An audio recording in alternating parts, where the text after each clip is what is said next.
G'day guys, Josh here. Welcome to part 3 of the Path of Exile Compendium. We're going to get back onto our journey to start the second quest. So now we're going to go to the next quest. So we're going to go to the second quest in the guide, which will be to go to Tidal Island. Now, you may be thinking, okay, so we've done a few things already.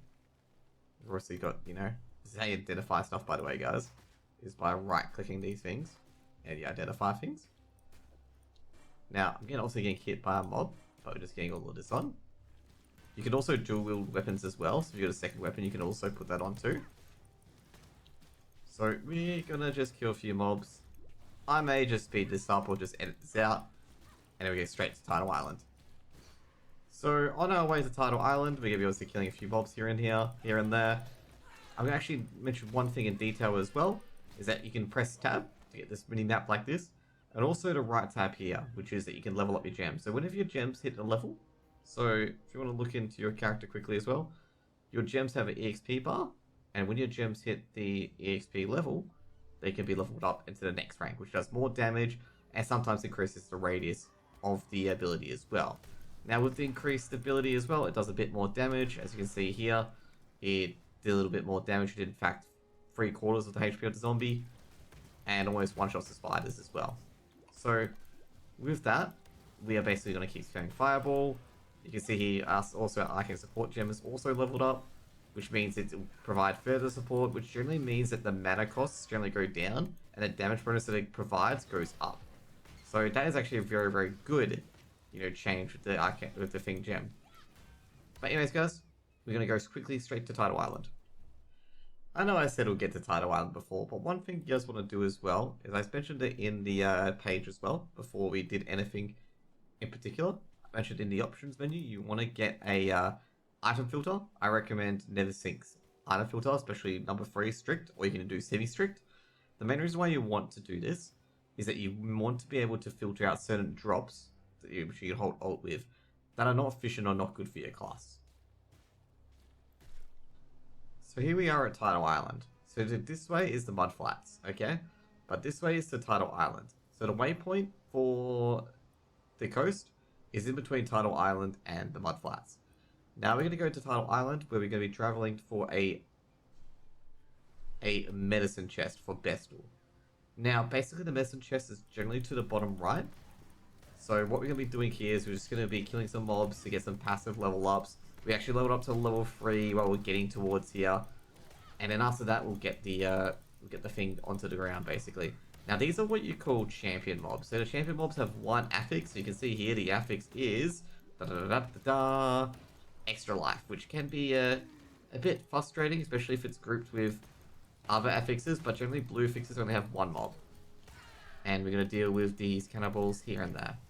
Now, overall, we're going to be dealing with a lot of packs, and we're just going to speed up to the medicine chest where it is. So basically down here, there's a mob called Hellrake, and that's where the thing is. Now, Hellrake, as a very frustrating character, is that he will fire these little ice shards in front of him. What you can do, especially in the higher difficulties, but since you're in softcore, it should be fairly easy, but you want to be moving to the left and right after every 2 fireballs, so he will fire the Hellrake away from you and miss, okay? If you get hit by it, you also take a bit of damage. Now he holds, obviously, the medicine chest, which you need for the quest, and he holds a few other things as well. Basically what you can do as well, if it's all linked, like all linked together, then it'll be a great item for you. But I don't think we had any links so far, so that sucks. What we're going to do as well, we're going to kill the rest of the mobs here for a bit of EXP. Alternatively, if you're speed leveling and stuff like that as well, what you would do here is that you would log out, and you would end up back at home base. This is to save a lot of Scroll of Town portals, which you may use for later. So as you can see here, we've got everything readied up, and I'll do the trick here. So what you want to do is that you want to exit to the character select screen. So by exiting to the character select screen, you can also log in by hitting return again, and then you'll be back at Lion's Eye Watch. And this is basically a free town scroll back to the town, so you can hand the quest in to Nessa. Now Nessa will give you 2 potions, either life, medium, or quicksilver. Now this is what you call a flask. This is a different type of potion where it gives you a movement speed items. So here, it gives you a movement speed item, so I can move 40% faster. And this is another support. Now with this one, you want to see what sort of skills that you want to have here as well. Fortunately for this build, it doesn't matter. Also as well, if you notice at below, you can see the skills that it supports. So you can see here that Fireball can be supported by Chance to Poison and Summon Phantasm. And you can see here that Fireball can't support Spell Cascade or Infuse Channeling. And also you can also infuse, obviously Elemental Perpetration support as well. So we're going to do these quests. And we're going to be like, okay, what's the next quest we're going to do? So basically Tycho gives us a new job. And this new job is going to be in blue. And this means this is a side quest, which means you do not have to do this quest. Okay, you can skip it. But I highly recommend that you don't skip it. Because if you skip it, you are hurting yourself. That's pretty much it. You are hurting yourself by skipping it. Because most of these side quests have skill points as rewards. So what we're going to do is that there's going to be two quests here. So one of the quests is going to be finding a cascade or something, I believe, or some glyphs in some eggs. And the other quest is going to be cleaning out fetid pools. But the first one we're going to do is we're going to clean out the fetid pools. And we'll be there in just a few moments. So I quickly took a quick town portal back. And we found some gloves for our spark build. You know how I said earlier we need blue, green, blue linked? But we found these iron gauntlets, which will meet that goal for the meantime. We're going to find more armor pieces like this in the future, but we're going to buy this right away to help set up for sparks. Now, we have got to the fetid pools, and we've got to kill all the fetid pools mobs quickly as well. Now, with a town portal, your town portal will disappear after you go through it, okay?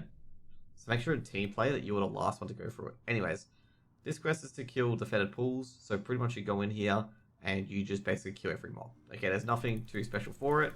And basically, there is a boss in here. And we'll basically come back once we're up to the boss. Okay? See you guys for now. So now we're up to the Necromancer. So basically, this is the final boss of the fetid pool area. You can encounter this guy even if you still got mobs to kill. So you want to kill this guy quickly as you can. He will raise the dead, okay? So what you want to do for this fight, you just want to focus on killing him, okay? So make sure you go around him. Remember that you're basically not going to run out of matter anytime soon because he just resurrects the dead, which refills your flask charges as well. So he's almost down for the count. And now we've got a next quest to wipe out the rest of the monsters. Now also I want to mention as well, is that as we get to the large mana flask, we also got a scepter with elemental damage with the links that we acquired. So we've added that to our build. Now you can also put other stuff in these gems here, but we're not going to do that as of yet. And we'll just basically alert you when we are going to be doing so. Now also, so we've picked up a few items as well. We're going to be searching for mostly energy shield and some armor items as well. Main reason why is that basically... Oh, we got another link by the way. Basically it's just better for the witch to have more energy shield than armor. You can have a bit of both, but we'll just stick with the energy shield at the moment. Now, during this quest as well, it will tell you how many monsters remain in the chat box. You can see here that only 3 monsters remain. So it's always giving us an update of how many monsters do remain until the quest can be finished. Now, once the quest is finished, we'll most likely port back to town using the method that we have. And then we'll use the waypoint at Mudflats to get back to where we need to be. So what we do again is we go back to character selection. And then hit the return key. And that will get us back into the server almost instantly. Use this as a free town portal. Don't use the scrolls town portal unless you absolutely have to. Now, with this one here, you get a Book of Regrets. You know how I said you should be doing a side quest? This is the reason why you should be doing a side quest, because you get a Book of Regrets. Now, also as well, if you haven't picked up the next quest, they will give you a quest called The Way Forward. You can actually start quests ahead of time. So there's these exclamation marks in the mudflats that you may have seen a bit earlier if you paid attention. You can actually do that quest earlier than actually doing the Fetid Pools quest. But anyways, let's just go back into it again. You know how I said earlier about refund points? So what you can do here is you can refund your passes. We can right click this off and then apply refunds. And then what we can do is that we can apply this point elsewhere. But we're going to stick with our original build and we can go into Deep Wisdom. Now we're going to go this way first and then go up to here and then go back to the right. And that's what we'll do. So to continue on, we'll go to the waypoint of the coast. As I said earlier, we don't have the town portal there, so we can get into the mudflats right away. Now this saves a bit of time here and there, and we'll basically use this going forward. So you can see the exclamation marks here. Those are the areas that we're going to go. So there's basically 3 glyphs that we need to collect, and pretty much we're going to be doing that. Now also, if you ever get lost on where a quest is, you can click the exclamation mark to bring up this map, and this orange ring tells you where the quest is, and also this question mark here tells you basically where your quest is going to go basically. So this one in particular, which is the Lord's Labyrinth, the reason why it goes to here is that's where the first labyrinth is. I've done that on another character, so don't need to worry about it. But here we're doing the way forward at the moment, which is to get the glyphs. So basically the glyphs will be basically getting the glyphs in here, and you'll get another quest, which is to find how to use these glyphs in the mudflats, which, you know, apparently we don't know what these glyphs do, but we're just going to do them anyway. So later on, we're going to keep doing these nests. We need a total of 3 of these things. You'll see why when we get to the submerged passive. It's going to start giving us a bit of damage, so we use the Quicksilver Flask to be a bit quicker.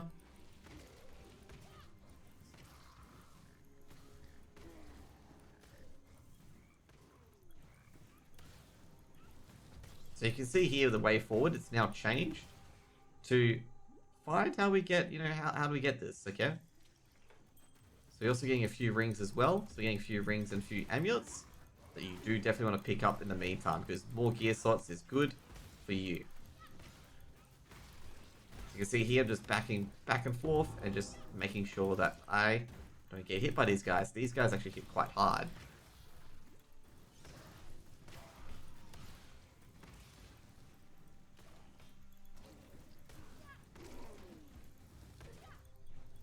So once I've got the glyphs, I can just basically walk to here. Got a few champion mobs. Oh, geez, that's a nasty little set. It just charged into me and I just walked into it. So there we go. So with the loot filter, you may have noticed that this item is basically, well, it's a certain thing, isn't it? It's a certain color. The main reason why it's that certain color, it means that the item is chromatic, which means that if we sold this to a vendor, basically we would get a chromatic orb, which allows us to change the sockets on the items, which is also very important. Now another one is this sort of item, which would filter, means they're all linked. As you can see here, that the wool shoes are all linked in blue. We can drop the iron greaves and put these wool shoes on, since they're all linked in. If we got a link in the future, we can use that. Now with this way forward, you're going to put the glyphs onto this wall, and it'll show the submerged passage. It'll also tell you the submerged passage is now open. Basically, it drains the water out of it, and you get to your first waypoint down here. Now, you want to go back to Tarkleigh, because breaking some eggs is another side quest that you can go to Tarkleigh with, which you can use the waypoint to go to Tarkleigh in the Lion's Eye Watch.